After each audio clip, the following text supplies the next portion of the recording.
Graça e paz, irmãos. É um privilégio poder continuar com os irmãos ainda hoje à noite. Reitero e reafirmo a minha gratidão a Deus pela vida desta igreja, desta UPH e do conselho dessa igreja, do pastor dessa igreja, por me confiar uma tarefa tão, digamos assim, mais do que especial, não é verdade? Tão solene, que é a tarefa de pregar a palavra de Deus, né? E a minha oração é que Deus me permita ser fiel, ok? Também trago o abraço da minha família, que não pôde me acompanhar por questões de saúde, então eu fiquei meio que desamparado, sem a presença da minha esposa e das minhas duas pequenininhas, que queriam também estar aqui conosco. Meus irmãos, vamos abrir a palavra do nosso Deus no Salmo 2.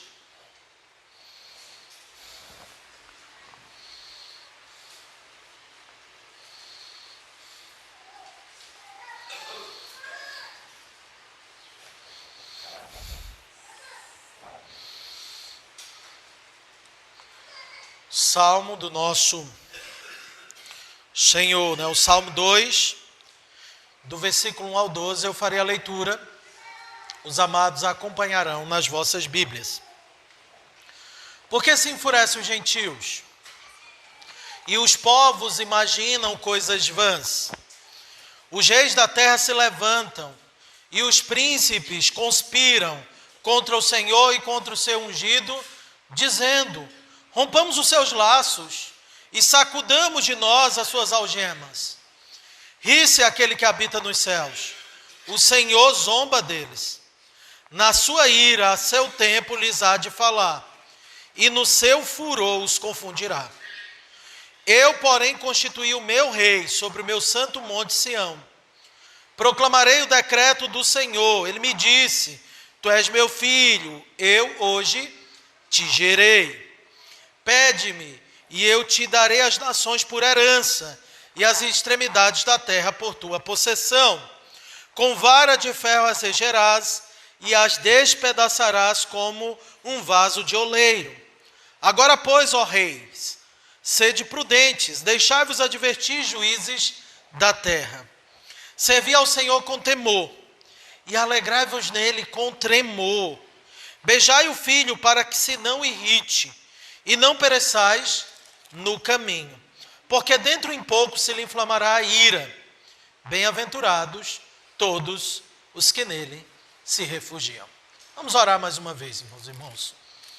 Bom e gracioso Deus, nós suplicamos a tua graça. Nos ensina essa noite. Quebra o nosso orgulho, nos faz aprender a tua palavra e nos faça nos rendermos à tua palavra. É o que nós pedimos em nome de Cristo Jesus. Amém. Meus irmãos, esses dias nós temos falado acerca do marxismo, como o marxismo ele contrapõe a fé cristã. Vimos a incompatibilidade da fé cristã e do marxismo, por serem duas propostas de mundo, duas visões de mundo totalmente distintas, né? Nós vimos hoje pela manhã os desafios políticos, né? E como nós devemos nos comportar em relação à política na nossa sociedade. E o fato é que nós vamos nos deparar com a triste realidade de que a nossa sociedade politicamente não é aquilo que nós desejaríamos que fosse. Enquanto falamos do contraste enorme entre o marxismo e a fé cristã, o fato é que o marxismo meio que domina o pensamento da sociedade ocidental e brasileira. E nos vemos com alguns movimentos anticristãos ganhando cada vez mais espaço, não apenas no campo político, mas também no campo religioso, o avanço do islamismo, no campo filosófico, ideológico, vemos o progresso das teorias identitárias, vemos o avanço da agenda woke, e entre outras coisas que se opõem terrivelmente ao Evangelho. E num cenário desse, então, a nossa tendência é ficar alarmado, nós vemos a injustiça se multiplicando, nós vemos o mal sendo proliferado, e nós ficamos, e agora, o que a gente vai fazer?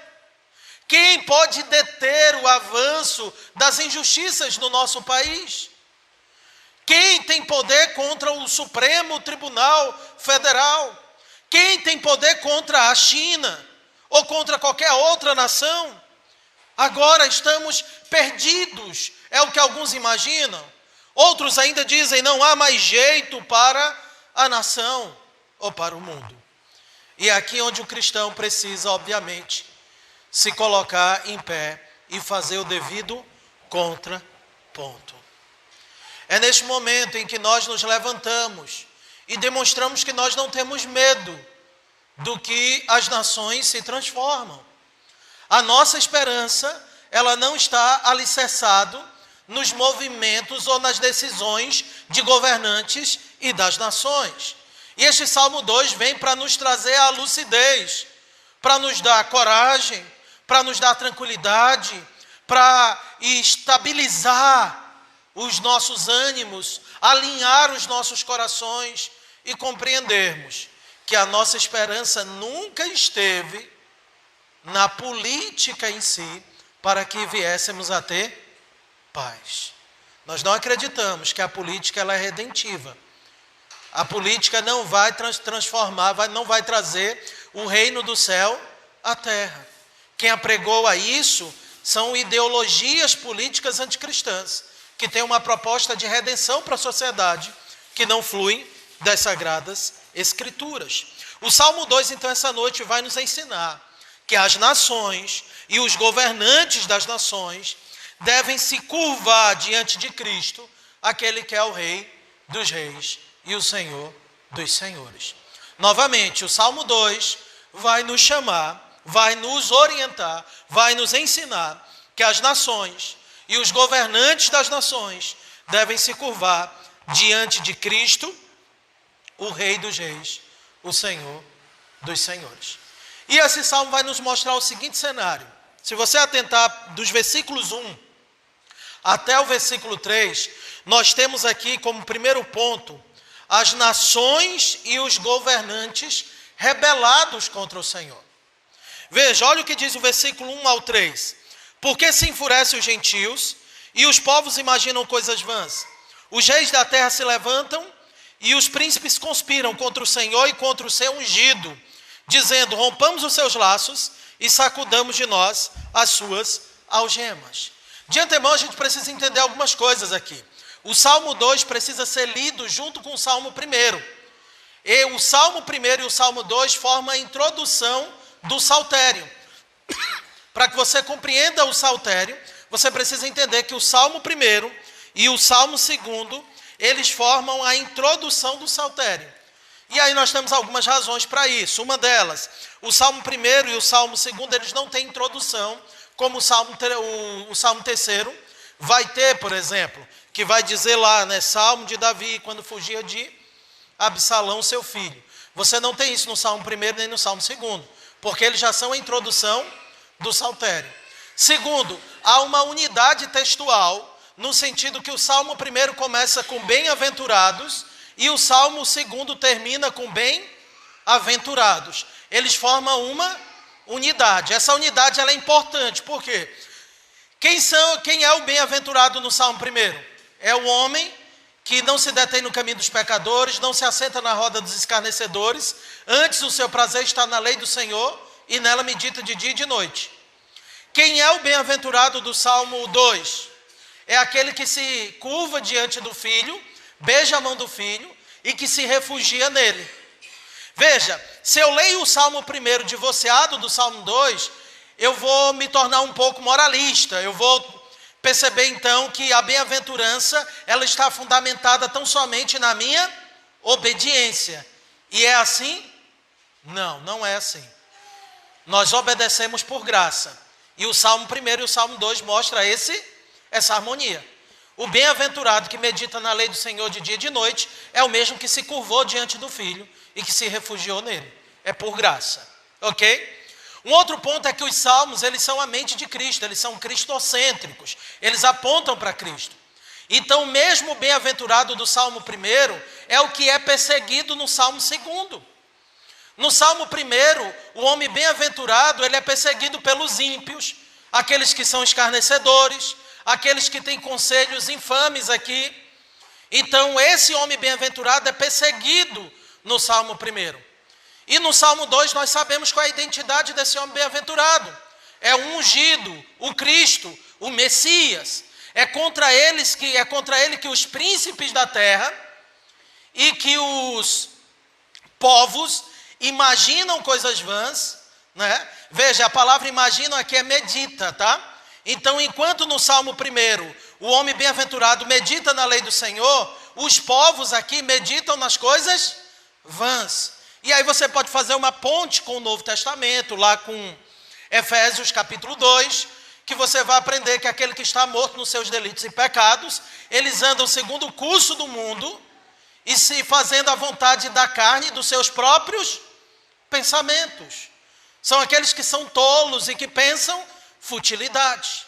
Então você tem um contraste. Os povos da terra estão aqui meditando em coisas vãs, enquanto o homem justo, ele medita na lei do Senhor de dia e de noite. Quando você vai para o Novo Testamento, você vê quem foi esse que meditou de dia e de noite e que disse que fazer a vontade do seu Pai era o seu alimento. Era o Cristo, o Senhor Jesus Cristo, né?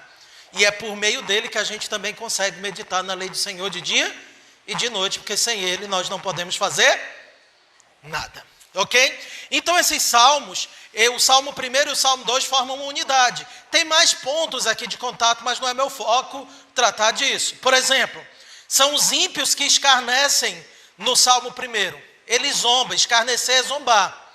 No Salmo 2 é o Senhor que zomba dos ímpios, que meditam maldades e conspiram contra o Senhor e o seu ungido. Então esses paralelos entre os dois salmos têm como objetivo mostrar uma unidade. Um precisa ser lido ao lado do outro para ter um sentido completo, ok? Então isso aqui é importante, porque nós sabemos por que os povos estão revoltados contra o Senhor e contra o seu ungido. É porque o ungido medita na lei do Senhor de dia e de noite. E esses povos, eles não querem viver desta maneira. Então nós temos aqui as nações, os povos e os governantes rebelados contra o Senhor. E algumas expressões nos ajudam a entender. Porque se enfurece os gentios e os povos imaginam coisas vãs. A nossa tendência geralmente é interpretar esse texto imaginando que gentios e povos aqui poderiam ser similares. O salmista falando apenas de quem estava fora do povo de Israel. Só que se você abrir o texto de Atos, capítulo 4, versículo 25 a 26, você vai perceber que, muitos anos depois, a igreja cristã fez uso desse texto para explicar o que estava acontecendo naquele momento. Vamos para lá, para Atos capítulo 4, versículo 25 a 26.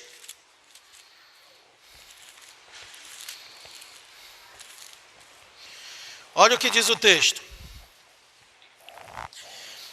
Os irmãos foram soltos, no versículo 23, né? Eles foram soltos por causa que eles estavam presos por causa do evangelho. E aí, uma vez soltos, diz o versículo 23, eles procuraram os irmãos e contaram quantas coisas lhe haviam dito os principais sacerdotes e os anciãos. E a igreja então se reúne em oração. E a igreja unânime começa a orar e a falar com o Senhor. Aí olha que impressionante no versículo 25, que o texto vai dizer: que disseste por intermédio do Espírito Santo e por boca de Davi, nosso pai, teu servo. Porque se enfurecem os gentios e os povos imaginaram coisas vãs. Levantaram-se os reis da terra e as autoridades ajuntaram-se a uma contra o Senhor e contra o seu ungido. Aí agora olha a interpretação no versículo 27. Porque verdadeiramente se ajuntaram nesta cidade contra o teu santo servo Jesus, a qual ungiste, Herodes e Pôncio Pilatos, com gentios e gente de Israel. Os inimigos então de Cristo era tanto de dentro do próprio povo, quanto fora do povo. Todo mundo que não queria se submeter a quem? Ao Senhor Jesus Cristo, o ungido do Senhor. Então, esses povos da terra, eles estavam rebelados contra o Senhor e contra o seu Cristo. E aqui nos assusta porque, muitos anos depois, a igreja vai entender que toda rebelião contra a igreja é cumprimento deste salmo. Os povos da terra, na sua maioria, estão rebelados contra o Senhor e contra o seu ungido. Que as decisões das autoridades das nações, quando essas decisões elas se opõem ao Evangelho, não são decisões fortuitas, não são decisões que estão desconectadas de um plano, de um planejamento maior no contexto da história do povo de Deus. Muito pelo contrário, toda a oposição que a igreja sofre demonstra que há um mundo que se rebela contra o Senhor e contra o seu ungido. Nós temos que ter um olhar cristocêntrico para o que acontece em nossa sociedade. Nós não podemos ver leis anticristãs sendo decretadas e imaginar que isso aconteceu simplesmente porque as pessoas não sabem o que estão fazendo. Satanás sabe, e Satanás usa o mundo, que é composto por ímpios, exatamente para perseguir quem? A igreja do Senhor, a igreja de Cristo, o ungido de Cristo, o ungido de Deus, o Senhor Jesus Cristo. E eles têm uma demanda muito específica. Olhe para o versículo 3. Eles dizem: rompamos os seus laços e sacudamos de nós as suas algemas. Qual é o problema que as nações da terra e os reis têm? Eles não querem ser governados pelo Senhor. Algemas aqui e laços estão sendo usados de maneira figurada para se referir àquilo que limita a ação dos ímpios, aquilo que põe freio às nações, aquilo que impede a propagação do mal. A lei de Deus. O que os príncipes e os governantes da terra e os povos, eles estão enfurecidos, é porque eles não querem ser governados pelo Senhor. Eles desejam ser livres para seguir os seus próprios corações. Mas há uma lei de Deus, dada a todos os homens. Uma lei que a Escritura vai dizer que está gravada no coração do homem. Mas o homem, ele se rebela contra essa lei.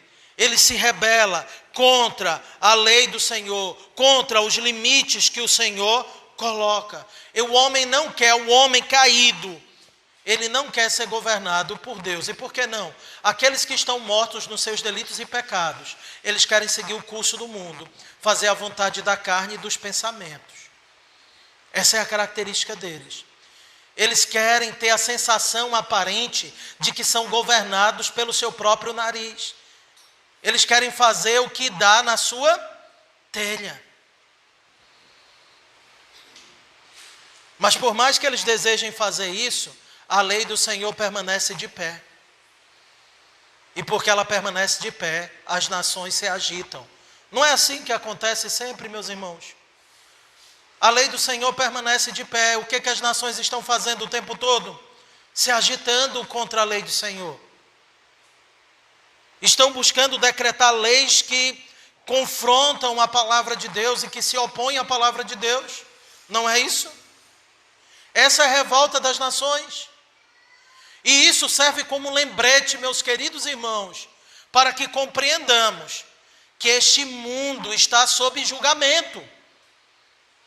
É para que a gente não pense que este mundo, ele vive como se não existisse um Deus, por mais que de fato os povos pensem desta maneira.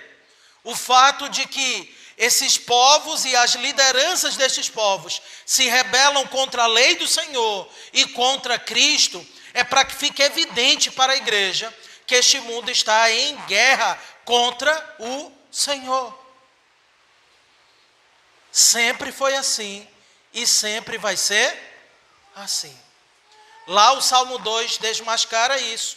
Lá em Atos capítulo 4, versículo 25, o Salmo 2 é lido e evocado para explicar que é isso. E ainda hoje, quando leis são decretadas contra a nossa fé, devemos fazer uso desse texto e dizer: porque se enfurecem os gentios e os povos meditam em coisas inúteis e vãs? Por quê? Porque os reis da terra se levantam e os príncipes conspiram contra o Senhor e contra o seu ungido, dizendo: não queremos ser governados por ele, não queremos a sua lei, rompamos os seus laços. Toda vez que isso acontece, o Salmo 2 deve ser evocado como um memorial de que o mundo jaz no maligno, o mundo se opõe contra o Senhor, contra a sua lei, contra o seu ungido. E não foi isso que o nosso Senhor Jesus Cristo disse? Se o mundo vos odeia, sabeis que antes de vos odiar, ele me odiou a mim. Se vocês fossem do mundo, o mundo amaria o que era dele, mas vocês não são do mundo, vocês foram tirados do mundo, vocês estão no mundo, mas não são do mundo. Por isso o mundo vos odeia. E quando o mundo odeia a igreja, quando Satanás persegue a igreja, ele está perseguindo quem? Cristo. Lá Apocalipse capítulo 12 mostra isso claramente. Perseguir o corpo de Cristo é perseguir Cristo. Por isso Saulo vai para perseguir a igreja e Cristo disse: Saulo, Saulo, por que me persegue? Perseguir a igreja é perseguir Cristo. Então, quando a igreja ela está sendo cercada pelo mundo por meio de leis, por um povo que não quer ser guiado pela lei de Deus e por autoridades que também não querem ser guiadas pela lei de Deus, o que nós percebemos é o que o Salmo 2 está nos demonstrando. Os povos da terra e os governantes da terra rebelados contra o Senhor e contra o seu ungido. Isso deveria nos dar um certo ânimo, apesar de ser desafiador, porque mostra que esta é a realidade do mundo caído. As nações e os governantes estão rebelados contra o Senhor, porque não suportam a lei de Deus. Vocês me entendem, meus irmãos? Vocês conseguem perceber que a realidade é exatamente assim? Você percebe que nós somos perseguidos exatamente por causa disso, porque os ensinamentos do Senhor, a palavra dele, causa escândalo para o mundo, agita as nações e as autoridades da terra também se rebelam contra essa palavra. Percebem que este é o caso? Pois bem, agora há a resposta do Senhor. Veja o Salmo 4, ou versículo 4. Ri-se aquele que habita nos céus, o Senhor zomba deles. Na sua ira a seu tempo lhes há de falar, e no seu furor os confundirá. Eu, porém, constituí o meu rei sobre o meu santo monte, Sião. Uau! Veja, as nações da terra estão agitadas. Elas estão meditando no que é ruim. A gente já viu aqui um contraste entre o Salmo 2 e o Salmo 1. Eles devem ser lidos como uma unidade. Enquanto o homem bem-aventurado medita na lei do Senhor de dia e de noite, os povos ímpios meditam em coisas vãs. E eles têm um plano. As nações da terra e as autoridades estão mancomunados. Estão unidos contra o Senhor e contra o seu ungido. A maioria. Se a voz do povo fosse a voz de Deus, este salmo aqui ele não seria verdadeiro. E ele mostra exatamente que a voz do povo não é a voz de Deus. Porque o povo, as nações e os reis, os príncipes, estão se rebelando exatamente contra a lei do Senhor e contra o ungido do Senhor. E eles são muitos. Aqui você só tem o Senhor e o seu ungido, e as nações e os governantes das nações. Parece que a igreja está em desvantagem. Parece que o povo de Deus está em desvantagem. Deveriam ficar amedrontados. O mal prospera na sociedade. Os povos não querem saber da lei de Deus. Os governantes estão decretando coisas contra o Senhor. Nós deveríamos ficar atemorizados? Não. Aí o texto diz que o Senhor faz o quê? Ele ri-se. E depois diz que ele zomba deles. Outro contraste com o Salmo 1. No Salmo 1, os escarnecedores estão cercando o bem-aventurado. Agora quem está escarnecendo aqui, não como o homem faz, não de maneira pecaminosa, mas quem está zombando é o Senhor. Porque é tolice se rebelar contra um Deus grandioso. O homem mais poderoso da terra não ameaça em nada o governo daquele que é soberano. Os planos dos homens e suas malignidades não frustram nem por um momento os planos do Senhor. E essa linguagem de zombada deles, ela é uma linguagem que se apresenta na Escritura como uma forma de Deus tratar as nações rebeladas contra Ele. Você encontra essa mesma reação do Senhor lá no Salmo 37, versículo 13, e no Salmo 59, versículo 8. É como o Senhor trata as nações que se rebelam contra Ele. As nações que tentam se inflamar contra o Senhor. Veja lá o Salmo 37, versículo 13. Diz que o versículo 12, o ímpio trama contra o justo, e contra ele o que? Ringe os dentes. O ímpio está lá tramando, e ele está imaginando, eu estou vencendo o justo. Ele ringe os dentes. E qual é a resposta do Senhor? Ele se ri dele. Pois vê está se aproximando o seu dia. Vê que está se aproximando o seu dia. No Salmo 59, versículo 8, a mesma ideia, ela aparece. Veja aqui novamente. Vou ler desde o versículo 5, do Salmo 59. Tu, Senhor, Deus dos exércitos, és o Deus de Israel. Desperta, pois, e vem de encontro a todas as nações. Não te compadeças de nenhum dos que traiçoeiramente praticam iniquidade. Ao anoitecer, uivam como cães à volta da cidade. Alardeiam de boca, e em seus lábios há espadas, pois dizem eles, quem há que nos escute? Mas tu, Senhor, te rirás deles, zombarás de todas as nações. Em ti, força minha, esperarei, pois Deus é meu alto refúgio. Quando as nações se revoltam contra o Senhor, quando elas tramam contra o justo, contra aqueles que estão refugiados no Senhor, quando eles tramam contra Cristo, isso não deve ser motivo de desespero. Muito pelo contrário. O Senhor, Ele continua tendo o controle de todas as coisas. Isso não deve nos frustrar, isso deve nos animar. O ímpio acha que está prosperando, mas ele só está acumulando juízo, porque o Senhor ri deles, e o Senhor zomba deles. Aí no versículo 5 diz, na sua ira, ao seu tempo, lhes há de falar, e no seu furor os confundirá. Deus tem o tempo de julgamento para todos. Deus age no tempo adequado. O Senhor nem tarda e nem falha. Ele nem escreve certo por linhas tortas. A linha do tempo e da história foi determinada por Ele. Essa linha não pode ser torta. Tanto a linha quanto a sua escrita é perfeita. É no seu tempo. No tempo do Senhor. Sempre foi assim. É que vem a resposta. E por que alguns a julgam demorada? Pedro vai dizer, o Senhor é longânimo, Ele não quer que os seus se percam. Ele dá tempo de arrependimento. Até mesmo para que o ímpio ainda fique mais indesculpável. Porque é nele que nós nos movemos e respiramos.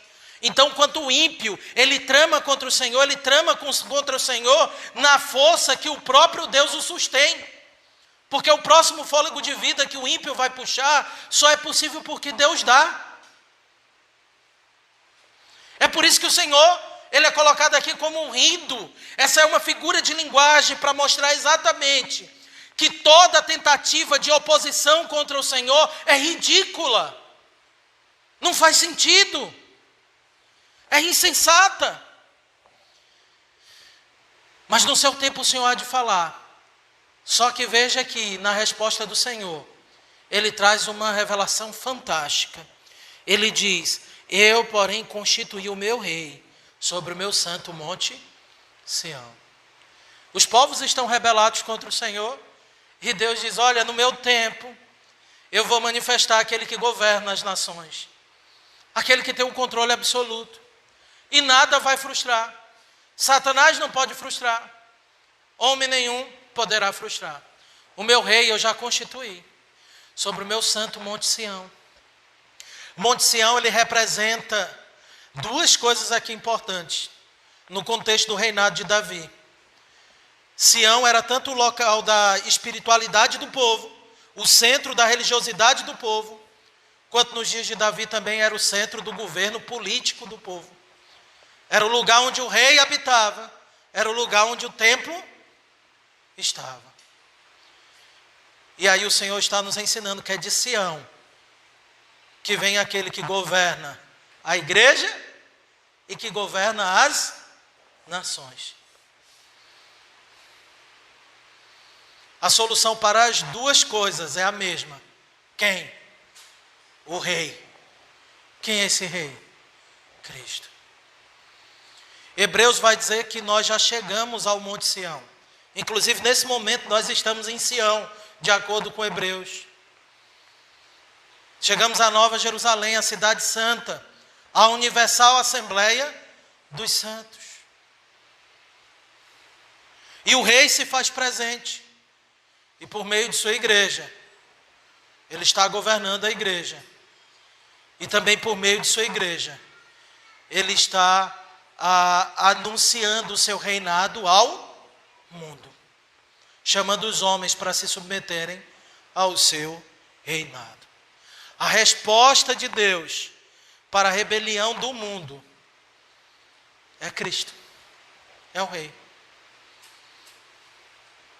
Simples assim. O que é que os homens precisam? Do Rei. Precisam se submeter a Cristo, a olhar para Ele. E é interessante porque essa estratégia do Senhor em constituir o seu Rei sobre o Monte Sião, para o mundo poderia parecer loucura. Por quê? Porque esse Rei, ele governa por meio da sua cruz. É um rei que sofre para governar. É um rei que morre para governar. E para o mundo isso é motivo de escárnio. E quando Cristo foi crucificado e morto, parecia que os povos haviam vencido o ungido do Senhor. Mas na realidade, por meio da morte de Cristo e da sua ressurreição, as nações poderiam ser conquistadas. Mas aqui do versículo 4 a 6, nós temos a resposta do Senhor contra as nações rebeladas contra Ele. A resposta do Senhor é o quê?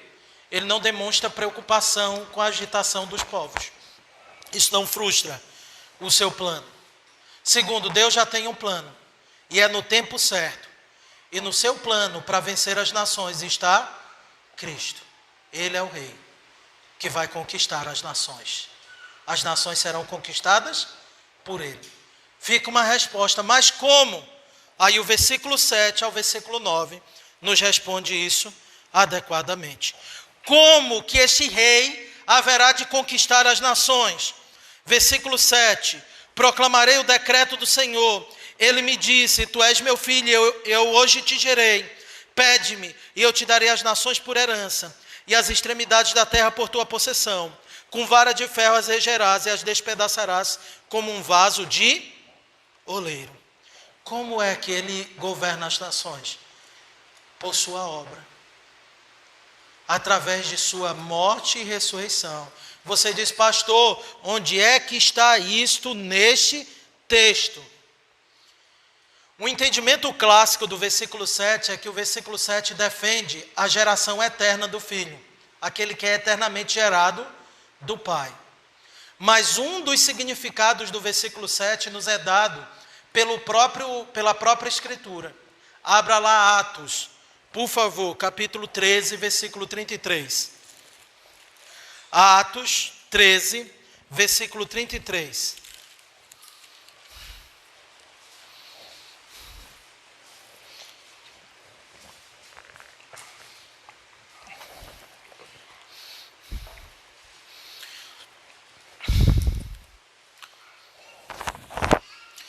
Irmãos, vamos ler desde os versículos 26, tá? Para a gente ter um entendimento mais claro da passagem. Eu vou ler, vocês acompanham aí. Olha o que diz o texto. Pois os que habitavam em Jerusalém e as suas autoridades, não conhecendo Jesus, nem os ensinos dos profetas, que se leem todos os sábados, quando o condenaram, cumpriram as profecias. Embora não achasse nenhuma causa de morte, pediram a Pilatos que ele fosse morto. Depois de cumprirem tudo o que a respeito dele estava escrito, tirando-o do madeiro, puseram-no em um túmulo. Mas Deus o ressuscitou dentre os mortos. E foi visto muitos dias pelos que com ele subiram da Galileia para Jerusalém, os quais são agora suas testemunhas perante o povo.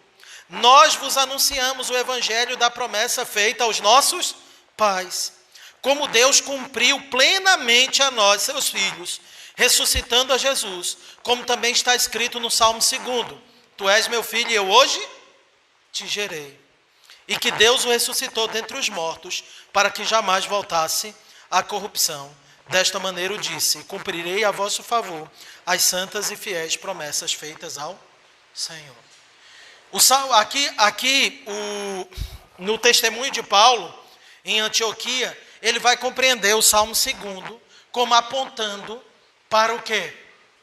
Para a vitória de Cristo sobre a morte, a sua ressurreição. Então essa linguagem, tu és meu filho, eu hoje te gerei, segundo o apóstolo Paulo, era a declaração pública do Pai, dizendo que agora o Filho havia vencido a morte, que o Filho agora assentaria no seu trono, e que o Filho haveria de governar as nações. E se você olhar para o Salmo 2, essa declaração, tu és meu filho, eu hoje te gerei, é exatamente uma declaração de reinado. Ele constituiu o meu rei sobre o meu santo monte e diz: proclamarei o decreto do Senhor. Essa linguagem decreto aqui nesse texto tem a ver exatamente com uma ordem de promulgação, como uma ordem que dizia exatamente quem é que é o rei. Está aqui a declaração formal do rei. Tu és o rei. E é como se esse eu hoje te gerei fosse exatamente as palavras de declaração de que este rei agora detinha todo o poder e toda a autoridade. Não é à toa que quando Cristo é batizado, por exemplo, e no Monte da Transfiguração, tu vê pelo menos a primeira expressão: tu és meu filho amado em quem me comprazo. Em ti está o meu prazer.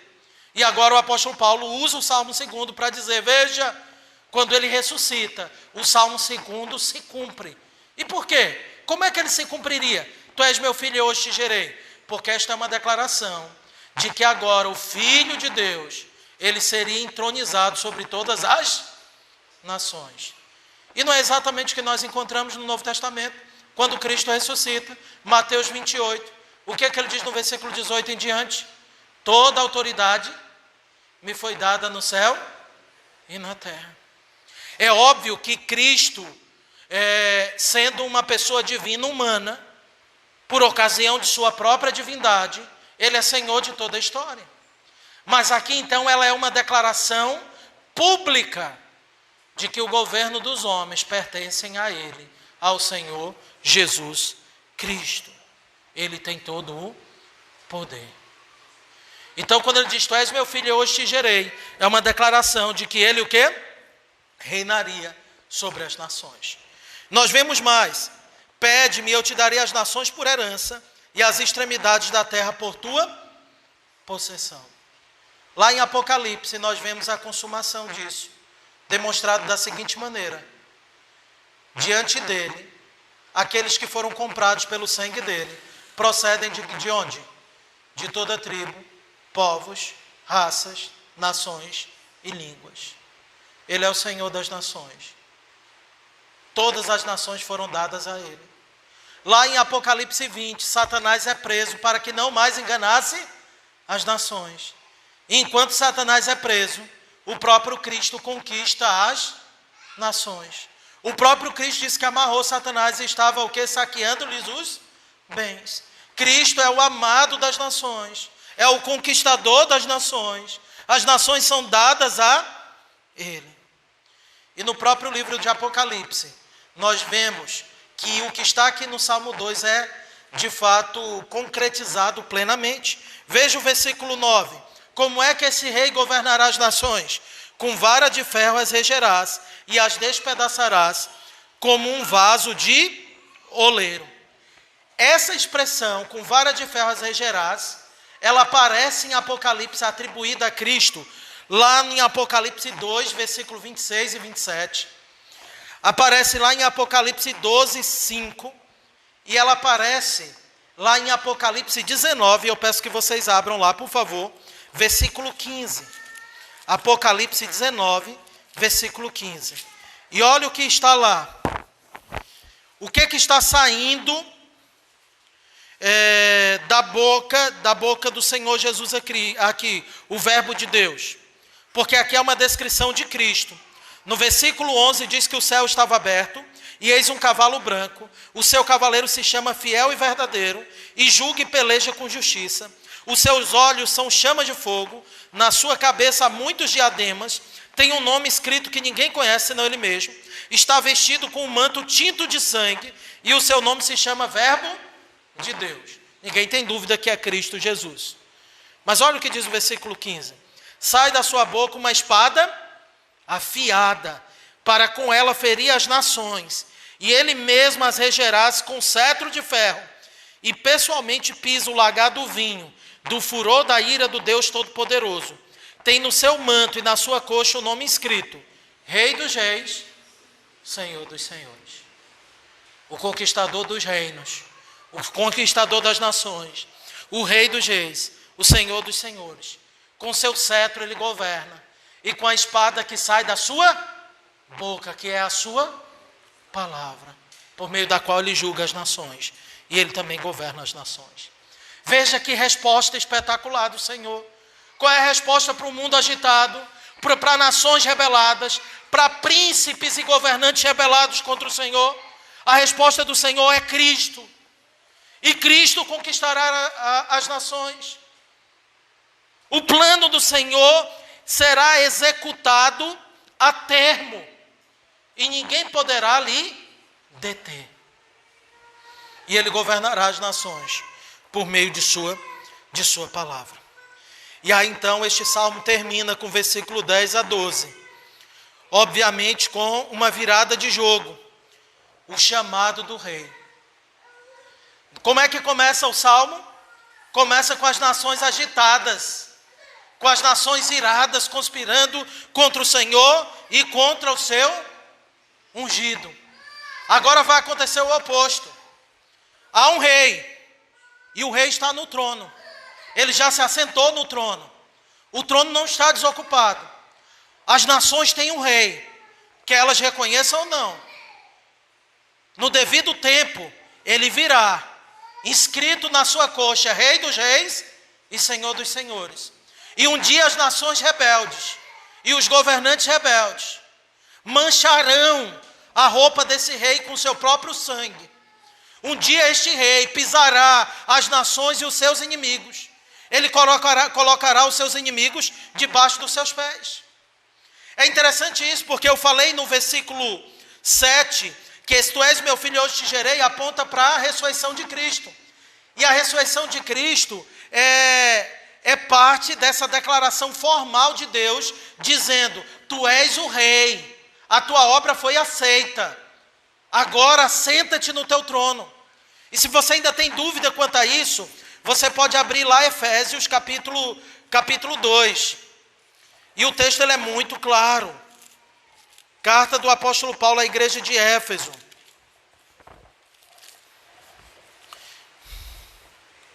Capítulo 1, perdão, queridos. Efésios capítulo 1. Veja, quando Paulo ora pela igreja de Éfeso, ele nos diz algo espetacular ali. Ele está orando pelaquela igreja, dizendo que faz menção daquela igreja nas suas orações, para que o Deus de nosso Senhor Jesus Cristo, o Pai da glória, vos conceda espírito de sabedoria e de revelação no pleno conhecimento dele, iluminado os olhos do vosso coração, Efésios 1, 18 aqui, para saberdes qual é a esperança do seu chamamento, qual a riqueza da glória de sua herança nos santos, e qual a suprema grandeza do poder para com os que cremos, segundo a eficácia da força do seu poder. Aí olha o versículo 20, Efésios 1, 20. o qual exerceu ele em Cristo, fazendo o quê?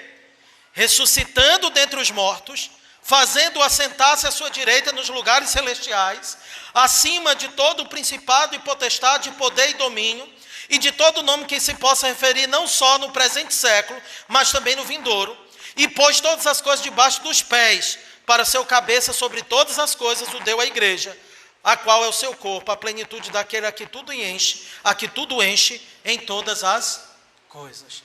Quando ele ascendeu, quando ele ressuscitou, ele venceu a morte. O vencer a morte também é a declaração pública de que agora ele vai colocar todos os inimigos debaixo dos seus pés. Ele ascende aos céus, à direita de Deus Pai, Todo-Poderoso, e por meio da igreja, o seu corpo, ele está fazendo o quê?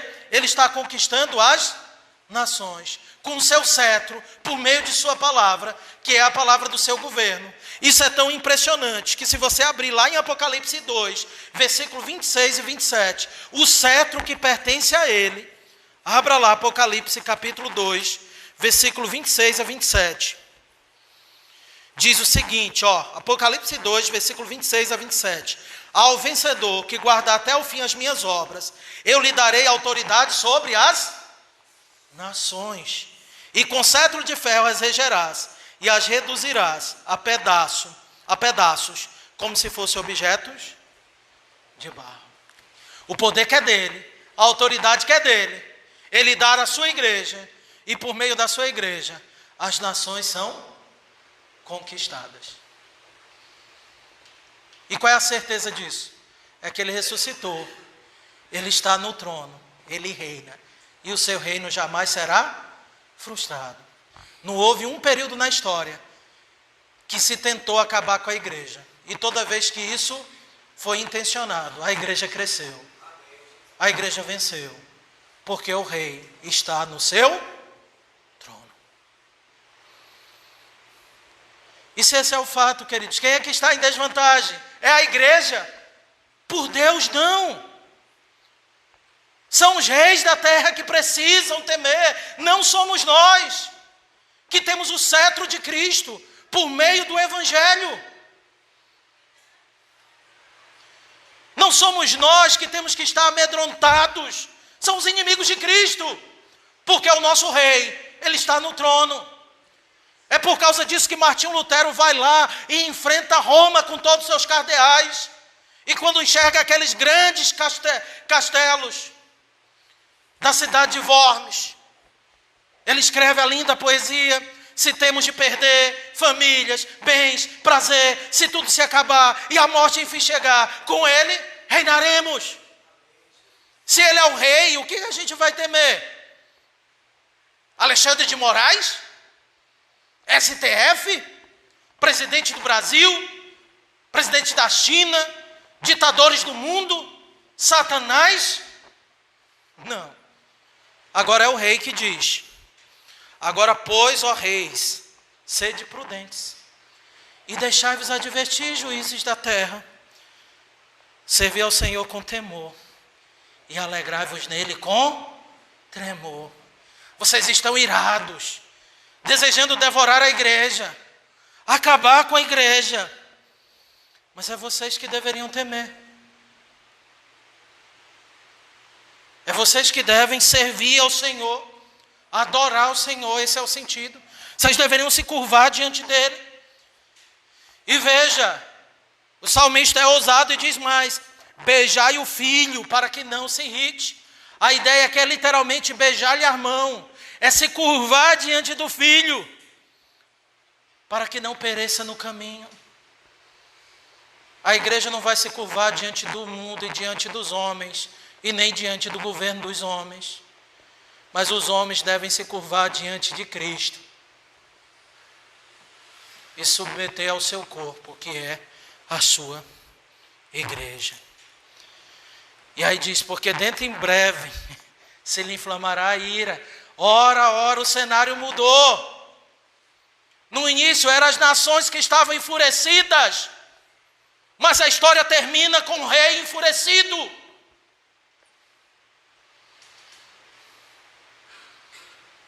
O salmo começa com os povos da terra e os príncipes valentes, Mas a história termina com o rei valente. Como descrito lá em Apocalipse 19, com a sua roupa suja de sangue, do sangue dos seus inimigos, que ele pisa com seus pés. Agora você entende porque o Senhor ri-se deles. Eles imaginam que têm direito de estar irado. São pecadores, nenhum direito eles têm. Eles imaginam que têm força para estar irados. Mas quão fracos eles são. A Escritura diz que as nações da terra não passam são reputados por ele como nada, menos que nada, como um vácuo. Agora, se ele estiver irado, isso é um grande problema. As nações iradas não são problemas. Os reis da terra irados, isso não é um problema. O problema é quando o rei dos reis está irado. Isso é um problema. E qual é a solução para fugir da ira dele? E aqui você tem o maior dos paradoxos. Você foge do rei irado, se refugiando nele. Apesar de sua ira, ele está apresentando graça a todos aqueles que se submetem a ele. Em João capítulo 3, versículo 35, geralmente quando a gente vai evangelizar alguém, a gente usa João 3,16. É bom, está na Bíblia, tem que ser usado. Mas você está usando a mensagem incompleta. João 3,16 precisa ser dito. Mas João 3,36 também. E João 3,36 diz que quem crê no Filho tem a vida eterna, que todavia se mantém rebelde contra o Filho, sobre ele permanece a ira de Deus. Só que antes disso, no versículo 35, é dito o seguinte em João: o Pai ama o Filho e todas as coisas entregou nas suas mãos. Por isso, quem crê no Filho tem a vida eterna. O que todavia se mantém rebelde contra o Filho, sobre ele não tem a vida eterna, mas a ira de Deus. Ele não verá a vida, mas a ira de Deus. Por quê? Porque Deus entregou tudo ao Filho. Tudo pertence a Ele. Ele está no seu trono de glória. Ele está conquistando as nações. E o seu corpo, a igreja, avança. O cabeça faz o seu corpo avançar por meio do seu cetro, da sua palavra. E os povos da terra, os reis da terra só têm uma saída. Ou reconhecem que Ele é Senhor e soberano sobre todas as coisas e participam do seu reino de graça, ou continuam rebelados contra Ele.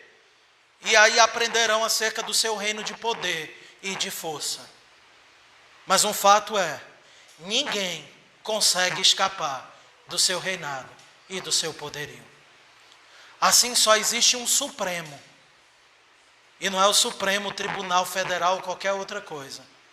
O único Supremo que existe é o Senhor, aquele que governa. Acima dele não há ninguém. E é porque Ele está acima de tudo que nós podemos andar confiantes e com esperança. Porque Ele reina, Ele governa, Ele detém o poder. E mais, nós não ficamos acuados.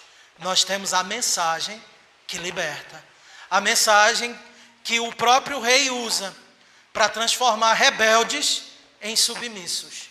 Para levar aqueles que se rebelam contra o rei, se curvar diante do rei. É a mensagem do Evangelho. É chamar os homens para se refugiar em Cristo, ou se eles se recusarem, para beber de sua ira. Só tem essas duas saídas. Por isso, meus irmãos, concluo com algumas aplicações. Entre elas, uma palavra de cautela sobre o que nós temos falado esses dias sobre política. A igreja está numa posição que ela não pode abrir a sua posição. A igreja não pode ser identificada com um partido político apenas, ou com um espectro político apenas. Porque nenhum espectro político, nenhum partido político contém essa mensagem. Nós temos dito muito que a fé cristã se rebela contra o progressismo, contra a esquerda, mas nós também precisamos declarar peremptoriamente que qualquer visão de mundo que se propõe ser conservadora e de direita, que ignora que este mundo pertence ao Senhor Jesus Cristo e que não existe moral boa se não estiver debaixo da autoridade de Cristo, tal posição política também não nos serve. Nós só temos uma direita que nos interessa. Ela não é a direita do espectro político Brasil e nem do mundo. É aquela direita de Deus Pai Todo-Poderoso, do lugar onde Cristo está e de onde Ele governa a história por meio da sua palavra. A igreja não pode perder o seu papel profético de anunciar ao mundo os seus pecados e a necessidade que o mundo tem de Cristo. A igreja não pode esquecer que é por meio desta palavra que as nações são conquistadas. Não é por meio de nenhum governante ímpio, mas é por meio do governante santo que já está no trono. Ele não vai ocupar o trono, ele está lá. Ele está dando tempo aos homens para que os homens se arrependam. E para que os seus filhos, os seus eleitos, creiam. E crendo, sejam salvos. Encontrem refúgio em Cristo. Então não vamos trocar isso por coisas inferiores. Política não redime a sociedade. Mas a nossa fé, o Evangelho, redime até mesmo a política. Por isso que precisamos de crentes bíblicos e cristocêntricos, ocupando os mais variados espaços da sociedade, por meio do Evangelho. É por meio de Cristo. Essa é a mensagem que nós temos. E o nosso dever é fazer a mesma coisa que a igreja sempre fez na história. E qual foi essa mesma coisa? Anunciar o Evangelho. Porque é por meio do Evangelho que reis se curvam, que os homens se curvam, que os inimigos são julgados e que os eleitos são convertidos e que as nações são conquistadas. Se lembra quando Cristo vai dizer: toda autoridade me foi dada no céu e na terra. Ele vai dizer: agora peguem a espada, subam no palanque. Ele vai dizer: toda autoridade me foi dada no céu e na terra. Então ide, fazei discípulos.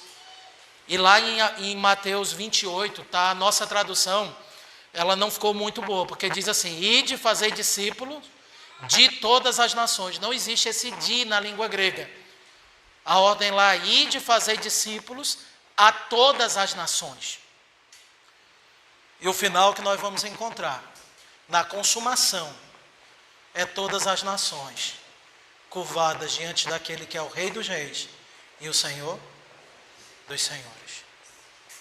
Então não considere o anúncio do Evangelho pequeno e sem poder. Há poder no Evangelho, capaz de subjugar pequenos e grandes, porque o Rei está no trono e nós anunciamos que o seu reinado está em vigor e chamamos os homens ao arrependimento, a se curvar diante deles. Mas outra aplicação, meus irmãos, essa palavra também tem que nos lembrar que nós vivemos sob o governo de Cristo. E uma das coisas mais tristes da nossa realidade é que nós encontramos aqueles que dizem que estão submissos a Cristo, querendo sacudir as algemas do seu governo. Pessoas que querem conduzir sua vida não por meio da Escritura, mas por meio das suas próprias vãs filosofias ou pela sua própria maneira de pensar. São pessoas que sabem o que a Escritura diz, mas estas pessoas preferem ignorar o que a Escritura diz para seguir o próprio coração. São pessoas que fazem o que dá na telha, que seguem os seus próprios pensamentos. Infelizmente, muitos que se declaram cristãos estão vivendo assim. Eles não querem obedecer às Escrituras, eles querem obedecer aos estímulos do seu próprio coração. Deixa eu dizer a você, aqueles que foram conquistados por Cristo foram libertos dos enganos do seu próprio coração. Aqueles que foram conquistados por Cristo Eles não desejam se ver livre da lei de Cristo, das regras cristãs, da palavra de Cristo. Eles foram libertos para amar a palavra de Cristo. A maior evidência, meus irmãos, de que fomos conquistados pelo reino de graça de Cristo é o nosso amor à sua palavra. Não foi ele mesmo que disse? Aquele que me ama guarda os meus mandamentos. Se você nega as Sagradas Escrituras, se você ainda não entendeu, eu vou ser claro ainda. A Escritura diz, não deixemos de congregar, mas se eu congrego quando eu quero e porque eu quero, do jeito que eu quero, eu estou dizendo que não existe uma lei que me manda. Eu estou dizendo que eu vivo sob as rédeas do meu próprio coração. Porque o texto diz, não deixemos de congregar. É o Senhor que convoca-nos ao culto público.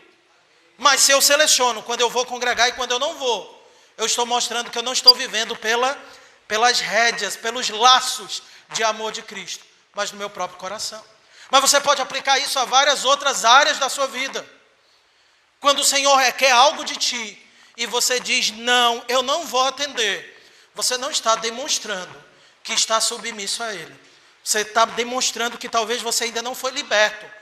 E a característica daqueles que não foram libertos é que eles seguem o curso do mundo, a vontade da carne e do seu próprio coração.